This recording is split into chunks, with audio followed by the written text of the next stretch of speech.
Hello viewers, welcome back to my YouTube channel. তো তোমরা thumbnail দেখে ইতিমধ্যে বুঝতে পেরে গেছো আজকের ভিডিওর বিষয়বস্তু হচ্ছে তোমাদের আগাথা ক্রিস্টির লেখা দ্য মার্ডার অফ রজার অ্যাক্রেড, যেটি মূলত CC10 পপুলার লিটারেচারে রয়েছে। তো ওরই কিছু ইম্পর্টেন্ট প্রশ্ন কোনগুলো তোমরা প্রিপেয়ার করবে এক্সামের জন্যে, সেগুলোই কিন্তু আজকে আমি তোমাদের সাথে আলোচনা করব। তো একদম স্কিপ না করে চলো ভিডিওটির শুরু করা যাক। আচ্ছা, প্রথম সেকশনটা রয়েছে 2 মার্কসের। কী করবে লাইন তুলে দিয়েছি, যেহেতু তোমরা এখান থেকে কিন্তু লাইন তুলে প্রশ্ন পাবে 2 মার্কসের জন্য। তো প্রথম প্রশ্ন রেখেছি, ইট ওয়াজ এ ভেরি ফরচুনেট থিং। কোন জিনিসটাকে ভেরি ফরচুনেট থিং বলা হচ্ছে? তো এটা করবে, ঠিক আছে। আর আমি জাস্ট এখানে শুধু প্রশ্নগুলোকে আলোচনা করে দিচ্ছি, এর যে উত্তরগুলো কিন্তু আমি দুটো ভিডিও বানিয়েছি, পার্ট এ পার্ট বি বলে দুটো সেকশানে আমি কিন্তু শর্ট প্রশ্ন কমপ্লিট করেছি। তো ওটা যারা এখনও দেখোনি, আমি একদম ভিডিওর শেষে দেবো, ওটা দেখে নিও। আর আমি মার্ডার অফ রজার অ্যাক্রেডের সম্পূর্ণ সামারি নিয়ে একটা ভিডিও করেছি, ওটাও দেখে এই দুটো শর্ট প্রশ্নের ভিডিওটা দেখে নিলে, তার সাথে এটা দেখে নিলে কিন্তু কমপ্লিট হয়ে যাচ্ছে তোমাদের, আর রজার অ্যাক্রেডটা পুরো কমপ্লিট হয়ে যাচ্ছে, ঠিক আছে। তো এই যে এরকম প্রশ্নগুলো দেবে যেখান থেকে কিন্তু তোমরা সামারি পড়লেও পারবে না, each one of you is hiding something from me. তো তোমরা বুঝতেই পারছো যে থ্রু আউট দ্য নভেল যে সাসপেক্টরা ছিলেন, ওনারা কিন্তু হারকুল পোয়ারোটের কাছ থেকে কোনো না কোনো জিনিস লুকোচ্ছিলেন। তো কে কোন জিনিসটা লুকোচ্ছিলেন?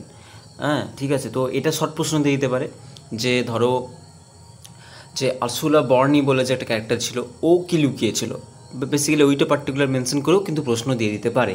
তাই এইটা কিন্তু পুরো রেডি করে নিও। Next, name the 2 houses of importance in King's Abbot. এটা একটা বেসিক্যালি বলার, কিংস অ্যাবট যে সেটিংটা ছিল, এখানে দুটো বাড়ি ছিল, ঠিক আছে, দুটো বাড়ি। একটা ছিল কিংস প্যাডক, একটা ছিল ফেনলি পার্ক। এই যে দুটো, মানে কিংস অ্যাবট একটা জায়গার দুটো এস্টেট ছিল, এই দুটো। এবারে ওইখানে একটা কিনেছিল রজার অ্যাক্রেড, আর একটা কিনেছিল মিসেস ফেরার্স। ক্লিয়ার? তো তাই এই জিনিসটা একটু পড়ে নিও, তোমরা আরও ভালো করে বুঝতে পারবে। নেক্সট হচ্ছে, নাও 4 people were on the seen before the police arrived. Police আসার আগে ওখানে 4 জন ব্যক্তি ছিল। কে কে, কোন কোন 4 জন ব্যক্তি পুলিশ আসার আগে ছিল, এটা তোমরা করে নিও।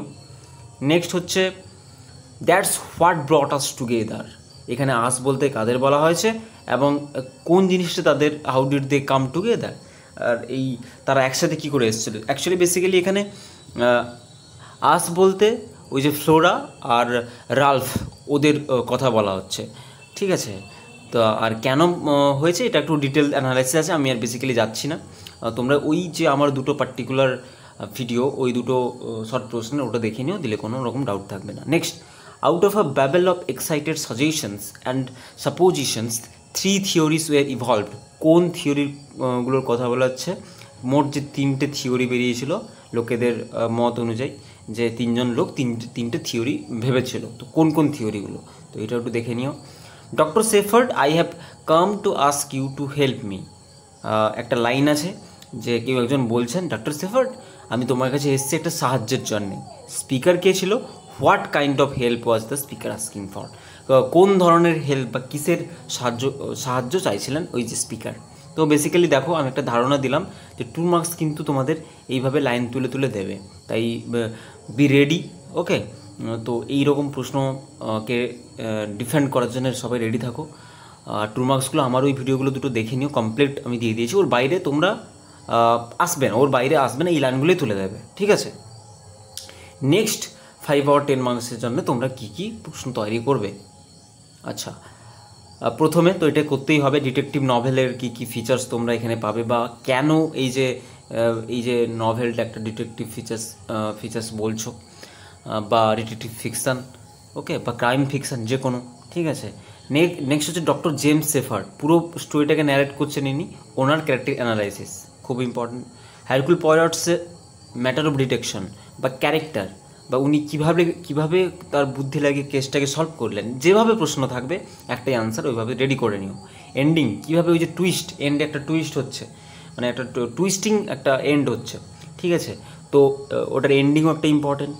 আর ন্যারেটিভ টেকনিক তো খুব ইম্পর্ট্যান্ট এবছর 10 মার্কসের জন্য।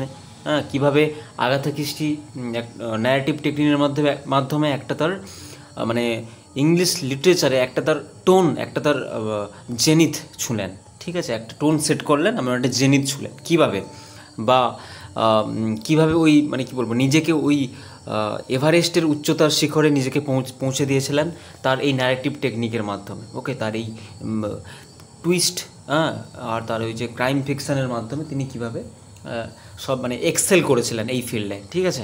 নেক্সট হচ্ছে short note on women character. তো এই নভেলে যদি এই ধরো এই প্রশ্নটা দিয়ে দেয়, write a short note on women character, তো কীভাবে লিখবে? প্রথমে একটা ইন্ট্রোডাকশান দিয়ে দেবে, তো যেটা এই প্রশ্নের জন্য তৈরি করেছিল সেই সেম ইন্ট্রোডাকশান থাকলেই হলো। এইবারে মেজর ক্যারেক্টারগুলোর নাম লিখবে, মানে যেগুলো ওমেন ক্যারেক্টার, যেমন ছিল মিসেস ফেরার্স, ক্যারোলিন ছিল মানে সেফার্ডের যে বোন ক্যারোলিন ছিল, ফ্লোরা ছিল, ঠিক আছে, এরকম আরসুলা বর্নি ছিল। তো এরকম 4টে ক্যারেক্টার, ওদের সম্পর্ক, রজার অ্যাক্রয়েড বা যে সেফার্ড, ডক্টর সেফার্ডের সাথে ওদের সম্পর্ক কী ছিল, অ্যান্ড মানে কোন কোন ভাইটাল জিনিসগুলো ওনারা প্লে করেছেন। এবারে যদি এটা 5 মার্কস দেয়, খুব শর্ট করে ছেড়ে দিলে, যদি এটা 10 মার্কস দিয়ে দেয় কোনো কারণে বাই চান্স, যদি 10 মার্কস দিয়ে দেয়, তখন একটু বড় বড় করে লিখে নিয়ে জিনিসটাকে একটু কনক্লুশন দিয়ে শেষ করে দিয়ে চলে আসলে, দ্যাটস অল। তো এরকমই আর কি, প্রশ্ন যে ডিরেক্ট ফ্ল্যাট পাবে ওরকম কিছু নয়, একটু যেমন আগাথা ক্রিস্টির ন্যারেটিভ টেকনিক ছিল, তেমনি তোমারও কিছু ন্যারেটিভ মানে তোমারও কিছু টেকনিক ইমপ্লাই করতে হবে এই পরীক্ষার খাতায়, দিলেই নাম্বারটা হচ্ছে একটু বাড়বে, ঠিক আছে। আশা করি বোঝাতে পারলাম। তো বেসিক্যালি আজকের আলোচনার বিষয়বস্তু আমার এটাই ছিল, 5 আর 10 মার্কস কিছু important question along with 2 marks. Okay, so একটাই কথা বলবো যে এই যে প্রশ্নগুলো খুব ভালোভাবে সবাই তৈরি করো, অ্যান্ড আমি ভিডিওর একদম শেষে দিয়ে দিচ্ছি 2 মার্কসগুলো অ্যান্ড সামারিটা। তোমরা যারা এখনও দেখোনি ওই 3টে ভিডিও দেখে নাও, তোমাদের murder of Roger Ackroyd full একদম হয়ে যাবে, কোনো ডাউট থাকবে না। Okay, so thanks for watching guys. তো আজকের ভিডিও এতটুকুই, দেখা হচ্ছে নেক্সট ভিডিওতে। ততক্ষণের জন্য সবাই খুব ভালো থেকো অ্যান্ড সুস্থ থেকো, আমার চ্যানেলের সাথে থেকো। আর যদি কোনো তোমাদের কোয়েরিজ থাকে, ঠিক আছে, feel free to ask me, comment করতে পারো তোমরা, ঠিক আছে। তো সেই বিষয়ে আমি তোমাদের সামনে ভিডিও নিয়ে আসবো। তো দেখা হচ্ছে নেক্সট ভিডিওতে, till then goodbye and tata.